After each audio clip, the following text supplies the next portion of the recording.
If you believe that the truth always finds its way to the surface, no matter how many years try to bury it, stay with me until the very end of this one, because what happened in my grandmother's attic changed everything I thought I knew about my own family. And if stories like this move you, take a second to like this video, drop a comment telling me where you're watching from tonight, and subscribe so you never miss the next one. My name is Wren Calloway, and I was 31 years old the summer my grandmother Opal passed away. I grew up in a small river town where everyone knew everyone, and where my grandmother's house sat at the very end of Larkspur Lane, the last one before the road turned to gravel and disappeared into the trees. She raised me after my parents divorced, and for most of my life, she was the only steady thing I had. My mother moved to another state chasing a new marriage. My father buried himself in work, and it was Opal who packed my lunches, braided my hair, and sat with me on the porch swing every evening asking about my day like it was the most important story she'd ever heard. When she died, it wasn't sudden. She'd been sick for almost a year, and I'd moved back into her house those final months to care for her. My cousins visited on holidays. My aunt called once a week, but I was the one who held her hand at 3 in the morning when the pain got bad, the one who learned how to work the oxygen machine, the one who read to her until she fell asleep. I never once thought about what she might leave behind. I only wanted more time. After the funeral, the family gathered in her living room for the reading of the will. My Aunt Delphine arrived in a black dress that looked freshly pressed, sitting straight-backed on the sofa like she already knew what was coming. My cousins, Theo and Marisol, sat near the window, whispering to each other in a way that made my stomach tighten. The lawyer, a quiet man named Mr. Abernathy, who had handled Opal's affairs for decades, opened a thin folder and cleared his throat. The house, along with most of her savings, was left to me. My aunt's face didn't change at first.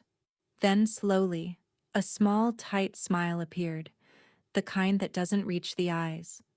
She said she was happy for me, that Mama always did love her little shadow best. The words were pleasant, but they landed like stones. Theo excused himself to take a phone call that never seemed to end. Marisol simply stared at her hands. I told myself grief makes people strange. I told myself it would pass. I was wrong. 3 days later, while sorting through Opal's things, I found a locked wooden box tucked behind the winter coats in her attic, wrapped in an old quilt like it was being hidden rather than stored. It had my initials carved into the lid, WC, though I had never seen it before in my life. Inside was a bundle of letters tied with faded ribbon, a small velvet pouch, and a folded piece of paper with my name written in Opal's careful handwriting. The letters were from my grandfather, written before he died when I was only 2 years old, a man I barely remembered except through photographs. But it was the folded paper that made my hands shake. It wasn't a letter. It was a second document, dated only 6 months before her death, describing a piece of land at the edge of town that Opal had quietly purchased decades earlier under her maiden name. Land my Aunt Delphine had spent years trying to convince Opal to sell to a development company, land that, according to recent county records I would later discover, was suddenly worth more than the house itself because of a new highway project moving through the area. I didn't understand yet why she'd hidden it from everyone, including her own lawyer.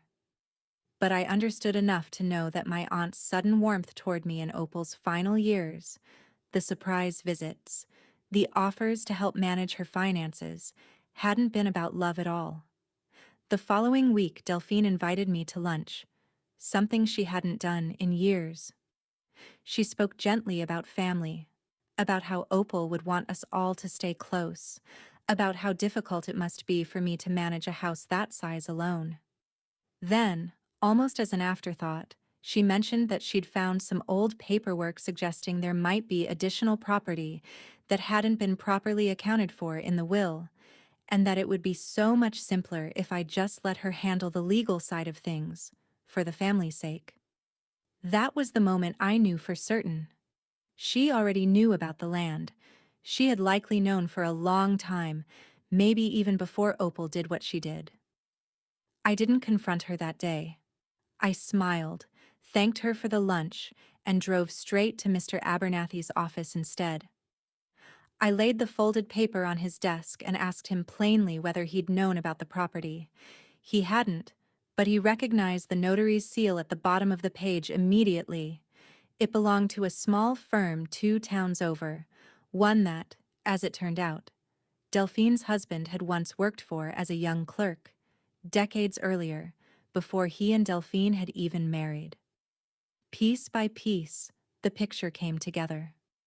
Years before I was born, my grandfather had inherited that land from his own father, unregistered and largely forgotten, tucked away in county records under a name almost no one remembered anymore. When he passed, Opal quietly kept it hidden, worried that if certain family members learned about it too soon, it would tear the family apart long before she was ready to go. She'd been protecting me without ever telling me why. Special note: if you've ever discovered a secret about your own family that changed how you saw everything, type the word truth in the comments below, because I promise you, you are not the only one. Mr. Abernathy helped me file the proper paperwork to formally transfer the land into my name, exactly as Opal had intended. It took weeks of meetings, verifications, and one deeply uncomfortable family dinner where Delphine finally admitted, through gritted teeth, that she had hoped to negotiate a deal with the development company herself before I ever found the box. She said it was for practical reasons, that I was young and wouldn't know how to handle something so valuable. But practicality was never really the issue. Trust was. I won't pretend the following months were easy. Family gatherings grew smaller. Phone calls became rare. Theo eventually reached out on his own, quietly apologizing for staying silent that day in the living room, admitting he'd known more than he let on and had simply been too afraid to speak up. Marisol and I still talk sometimes, carefully, like two people rebuilding a bridge one plank at a time. But I kept the house. I kept the land. And more than anything, I kept the memory of my grandmother exactly as I always believed her to be, someone who loved fiercely and protected quietly, even when the people around her didn't deserve that kind of loyalty. Last spring, I finally decided what to do with the land.